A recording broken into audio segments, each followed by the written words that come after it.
All right, and that brings us to 2018 Trench. So they put the track list on the front of the album cover. At least what I'm looking at here. So well, I was going to say, hold on. Oh, yeah, you're right. So I didn't pick up on that. Just like a weird little tidbit. So like if you ever bought the physical copy of this album, the track list is usually on the back of whatever physical copy you buy, whether it's a CD, an album, a fucking cassette, whatever. They got the track list right under the title of the album here next to the artwork, which is just like a crow on a yellow background. It has to be intentional, right? Yeah, I'm not smart enough to figure that out, but yeah. Me neither. It's just like kind of a cool little tidbit. And then they got a few different logos down here that I'm not familiar with either, but kind of cool, just like add on, I guess. Yeah, so this is whereas the last album is a concept album, this is a full-on concept album. Yeah, 100%. Not only does it continue the story of Blurryface, but it adds on. So in this album, Tyler and his friend Josh, which obviously the band members, are part of a group of rebels called the Banditos, who are trying to escape from a dystopian city called Dima, which is in Trench, ruled by 9 bishops who control the people's minds. And Blurryface, whose real name is Nico, is one of the bishops. Okay. So they have music videos for I don't know if it's every song on the album, but I think it's the majority of them. Like where the music video is them like as like the Banditos, and they're like in one of the music videos they're shaving Tyler's head. It's crazy. Like fighting off the bishops or whatever. I only watched 1 or 2 of them, so I'm not. I wish I would have watched the rest of them, but I just discovered it like this morning. Last second, yeah. Yeah. I'll definitely check that out. I love like concept music videos. Yeah, and Tyler said he got the idea for this like in the middle of the night. He like woke up or whatever and like called Josh. So it's a really interesting concept. Imagine that phone call. Absolutely terrifying. you know Tyler's already got this stuff going on in his head, and he calls you in the middle of the night and says, dude, I got this idea for a new album. There's 9 bishops. We're fighting off a dystopian, hellish future. We're going to be the Banditos. You and I are Banditos.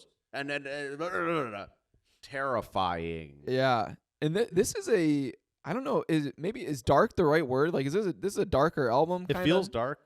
It feels dark. Even with the album cover, or maybe eerie is a better word. I don't know. Yeah, it comes out. It feels, almost like not horror-y, but like it's got like I don't know. Dark's probably the best word for it. Yeah. So, the album opens with Jumpsuit, which is a metaphor for the pressures and anxieties that he's facing. And then the song is like, jumpsuit, cover me. Or maybe it's just one jumpsuit, but jumpsuit, cover me. Yeah, and so I'll say here, and this will describe pretty much the whole album. This album feels like it's stripped down musically. Yeah, there's not as many change-ups. No, this is one of the more homogenous albums. This is maybe the most homogenous album. The music's not crazy. It's not loud for the most part. Just soft pop beats with little different elements mixed in here and there. Yeah, so this song it's good. It's a bit slower. He kind of sings most of the song, and then the last 30 seconds he ends up screaming. Maybe the hardest he's ever screamed. Yeah, he lets out a fucking sick one at the end there. Yeah. Good opener track. Really good opener track. I agree. And then it does the thing where the track closes out and intros into Levitate. Love like it. a smooth Love transition. It even sounds like the same beat. Like, if you didn't know the songs were different, you wouldn't know any different. Right. So Levitate is a song about his desire to rise above his problems and fears and his reliance on music and rap to do so. Yeah. So yeah, Tyler's he's rapping like, I guess like frantically might be the best word to describe it. Odd, like an odd cadence again.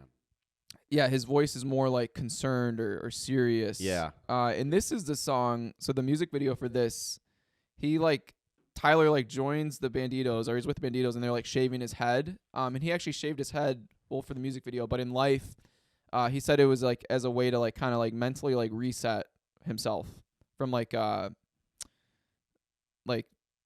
vanity and like just caring about appearances. So, same. Once I get over my vanity and appearances, I'm gonna grow out fucking locks. Yeah, can't wait to see that. All right, I don't have anything else on that song. Morph. Yeah, so Morph. I think this one has undertones again of being about struggling with faith. Yeah, 100%. So I pull up a lyric here. Yeah, it's pretty introspective. It kind of has some jazzy undertones. Yeah. This is what I was talking about. Where like it's generally the same thing, and they bring in little elements. They got that little jazzy element to it. Like you could hear the bass in the background a little bit. Yeah, let me pull up. I had a note to just read the lyrics for the first verse. We're surrounded and we're hounded. There's no above or under or around it. For above is blind belief, and under is sword to sleeve. Yeah. And then he opens the song with "Can't stop thinking about if and when I die. For now I see that if and when are truly different cries. For if is purely panic, and when is solemn sorrow. And one invades today while the other spies tomorrow." Yeah. I mean, dude, again, his songwriting, fantastic. Yeah. Yeah, I don't have anything else for this track. Oh, I have one more. So he mentions, this is the first song where he mentions Nico, aka Blurryface, one of the bishops. Okay. So thank you for explaining that, because I was confused about how that was going to work out. Yeah, when I first listened to Nico and the Niners, I'm like, what the fuck is he talking about? Yeah, I just thought that was a weird add into the album. I was like, is he talking about the 40? Like, is he Yeah. the 49? Like, am I missing something here? That exactly. That was the only you and Niners. I had the same thought. That was the only Niners I knew. My dumb football brain. Yeah, dumb football brain. Yeah. So the next song, one of my favorites, "My Blood," this song is actually about Tyler's brother Zach and his willingness to fight him and protect him. In the song, "I'll go with you, I'll go with you." It's just about supporting someone and being there for them. Yeah, I like that mid-tempo beat they got in this song. Again, it just kind of sounds all the same to me. But fine track. I don't dislike any of these tracks. Some more than others, obviously, but this is just a fine track for me. Fine, somewhere in the middle. Yeah, so I this is one of my favorites. I really like this one. Yeah. And then it gets into Chlorine, which is another one of my favorites. This one I liked a lot more.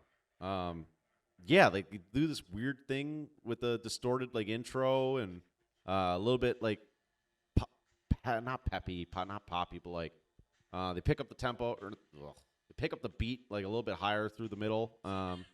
And the chorus is kind of catchy. Very catchy. So this song is about Tyler's relationship with music and creativity and how it can be both cleansing and toxic at the same time for him.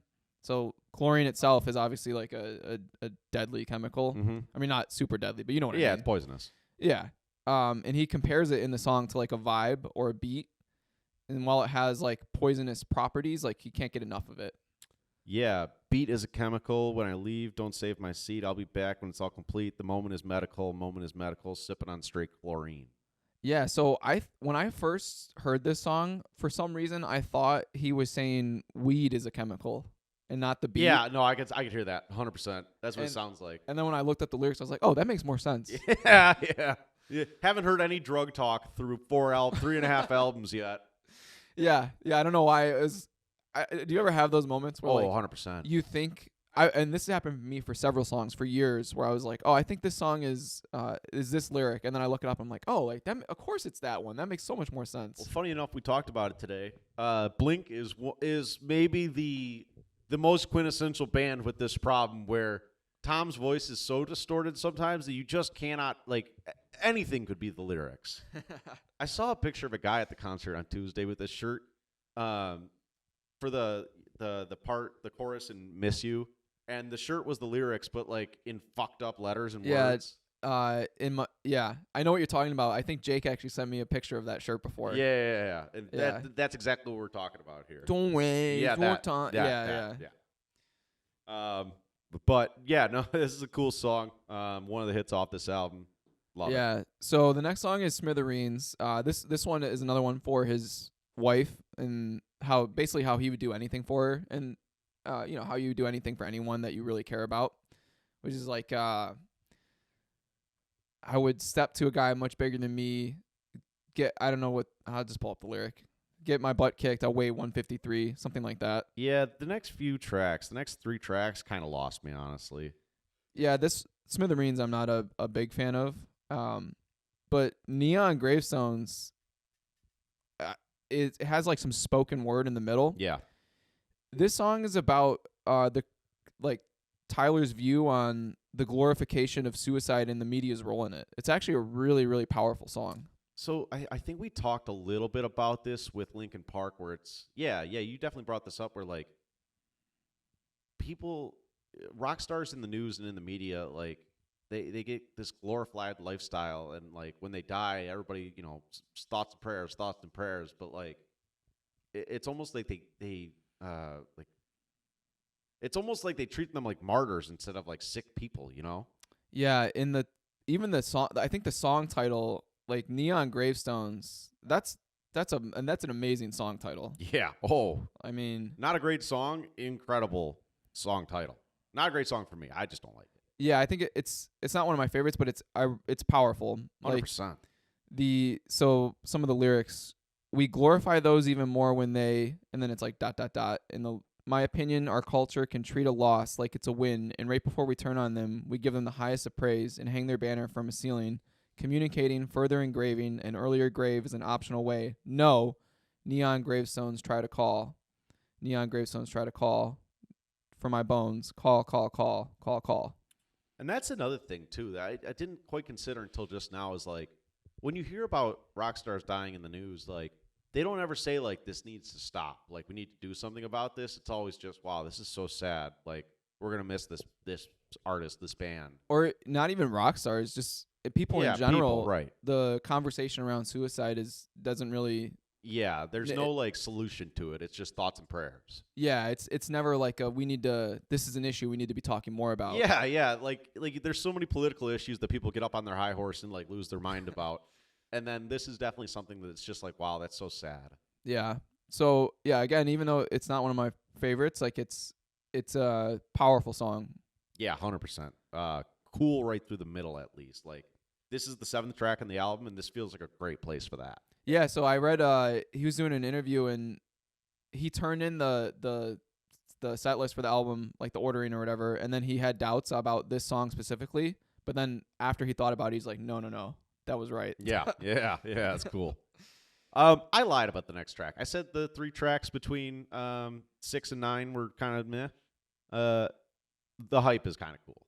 I like the hype. It's just a fun pop track. It's got this like synthy, fun old keyboard, upbeat, a little more upbeat than like some of the other tracks on this album.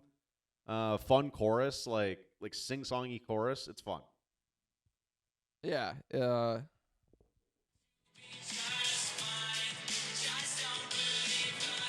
Like, this sounds like any other pop song you'd hear on the radio. Yeah, and the song's about dealing with fame and the expectations that come with that. Yeah. The hype. Yeah, exactly. So, yeah, really cool song. Good deep cut. Yeah. The next song is one of my least favorite ones. This is like more along the lines of like the concept of the album, like Nico and the Niners. It's about the song itself is about the Banditos' plan to escape from Dima by using yellow as a symbol of hope and rebellion, and by exposing the lies and manipulation of Nico and the other bishops. But so concept-wise, it's there. I don't really like this song. I can't really explain why I like this song. It doesn't really fit my mold. It doesn't like do anything crazy musically. I just like this song. I don't know how else to say it. It's something about that, like, I love when they do their like distorted, like kind of monstery vocals. Like when they do that, I don't know. They do a great job of that in particular. You get that on this song with the background vocals, just him going, Nico and the Niners. It's just a really like oddball, cool track to me. Yeah, it's definitely unique. Unique is a great way of putting it. Yeah. This one, funny enough, I think it had the third most streams on it had like 200+ million streams, which I was surprised. Yeah, it's like wildly popular. But it like I don't think I've ever heard this song I haven't on the either. radio. Whereas like I think Chlorine and My Blood and there might be one more that I've heard on the radio. Yeah, gotcha. But yeah, not a deep cut at all. Really popular song, pretty good song for me. Not so much for Joey. That's fine. Yeah. Next song is Cut My Lip. I like this one a lot. I like this one too. He gets up into his higher range here, kind of like a weird, like, I don't know how else to describe it, but like not like not high like Aretha Franklin, but high in like this like oddball way. I don't know. I'll just play it. Fuck it. Yeah. So this song's about perseverance and resilience in the face of like pain and accepting your own flaws. Yeah, 100%. He talks about being bruised, contusions, Yep. drinking away, blood on my tongue. You know, there's a lot of that like kind of imagery through this song. Kind of like musically fits the mold of the rest of the album. It's really catchy too. Oh, absolutely. I'm not going to find the chorus while I'm talking about this, so you'll just have to listen. Sorry, guys. But yeah, good deep cut here. Yeah, I don't have anything else on that. Yep. So next song is Bandito. This surely has something more to it because I didn't get much, but yeah. So it's about his identity as a bandito, which for the concept of the album and I guess in life is just a rebel seeking like freedom and truth, Gotcha. if you will. And like he's inviting other people to join him. Okay. So he does some spoken word at the end. Let me see if I can pull it up real quick.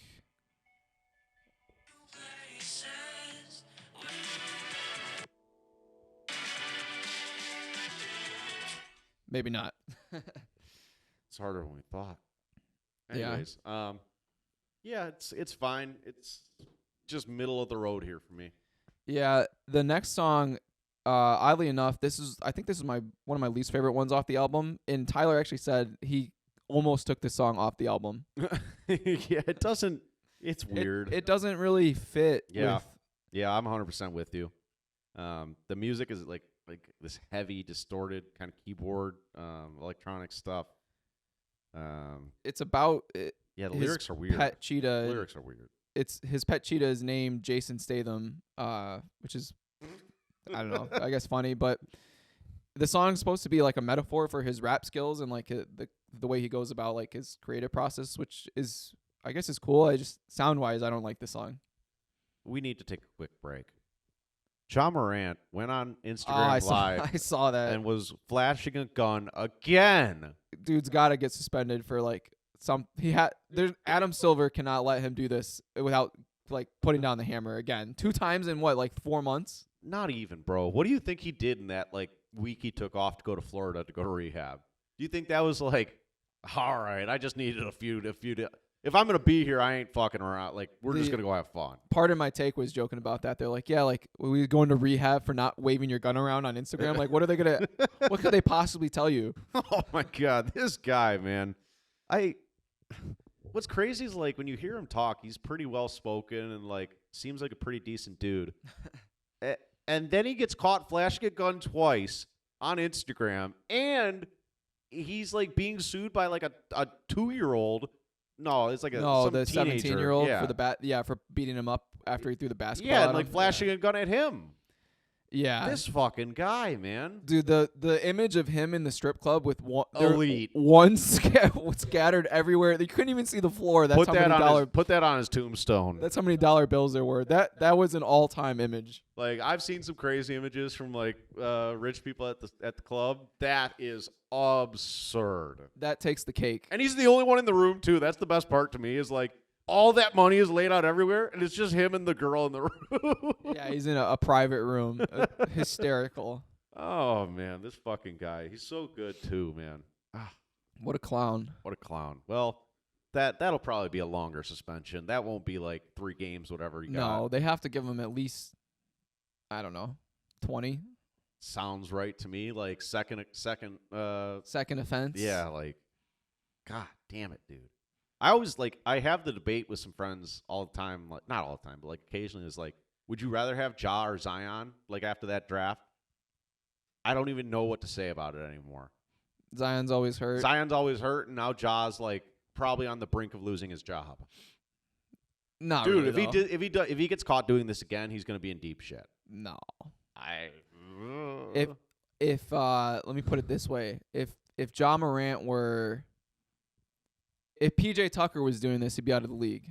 But it's the NBA he's a top 10 player in terms of arguably, but in terms of like presence and like being a young superstar. Like he's one of the youngest, most popular like rising stars, and like people people love watching him play. I just like how much of this can the Grizzlies put up with before it's like, you know what, fuck you, bro.